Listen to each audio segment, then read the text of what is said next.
Alright, like and subscribe if you would, please. So, we're working on a 98 Chevy Silverado. Playing with the top dead center. You know, messing with the distributor cap and all that. So, what a lot of people don't know, there are marks here, but they're very hard to see. So, if you look, here's your AC. Right down there, way down there. Let me see if I can zoom my phone in so you can see what we're talking about. Let's see. Gotta get past that so it'll zoom. Come on, baby. You can do it. There you go. Alright. So, now you can see that groove, but if you look on the right side, there's that black mark. That is where it's lined up right now. That's what nobody really shows you. So the best way we found to get to that point, there you go, you can kind of see it there too. The light wasn't right. Let me see if I can get it right. It's just kind of hard to film, and there you go. You can kind of see that black piece back there. So anyways, you get them lined up.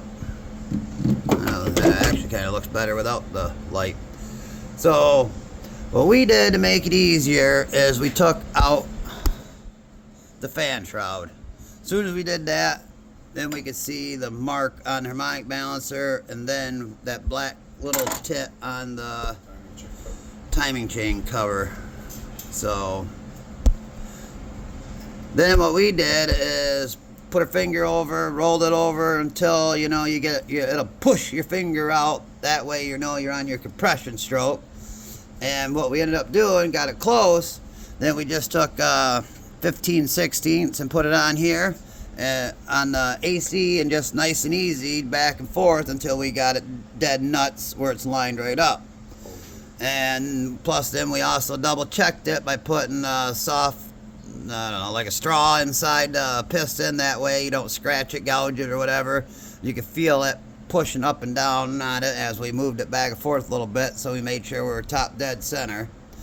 So one problem we found, we were leaking oil on the back. So we have it out. So the gasket that goes around here, which rests up here at the base where your thing goes to hold it down, was split. So that's where our oil leak's coming from. So everybody knows the cap just sits on here. So we take out the two screws, and then we change this part. Camshaft positioning sensor. So basically just unscrew them two screws. Then it's kind of a pain to wiggle it up and out and then get it back in there. But that's all it is to do. So that sits in there. So that's the new one.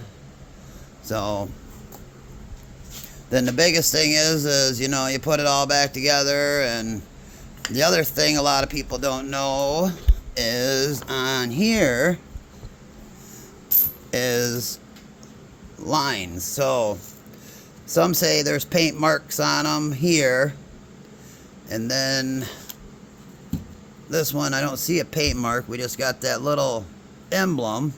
So you turn it until these two here, two dots, and that paint mark, like everybody calls them, but that is lined up.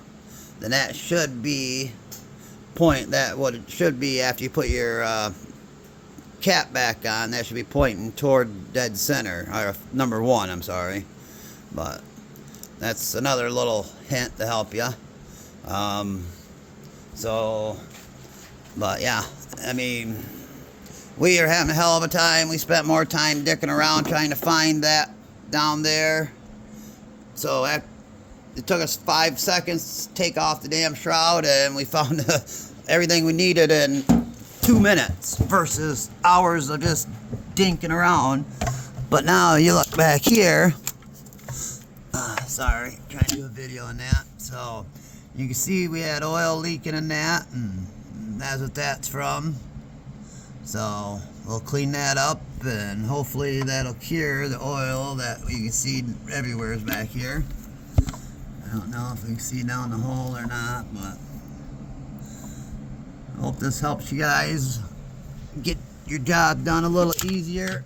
It's a little bit more work, but if you just go ahead and remove the damn shroud, it saves you a hell of a lot of time to try and find that little tip back there that you can't see. And you can see it here in the video again. That little black right underneath that screw almost. And so them are your 2 marks on your mic balancer and on your timing plate to line up to get your top dead center. You either be 180 off or 180 on. That's why we kind of put our finger over it and turned it over. Once it was on the top dead, it kind of your finger out of the way. That way you know you're on the compression stroke, and that's the one you need to be on, not the other one. So alright guys, hope this helps you. And so hopefully we can get his truck running, right? Hey! Hey!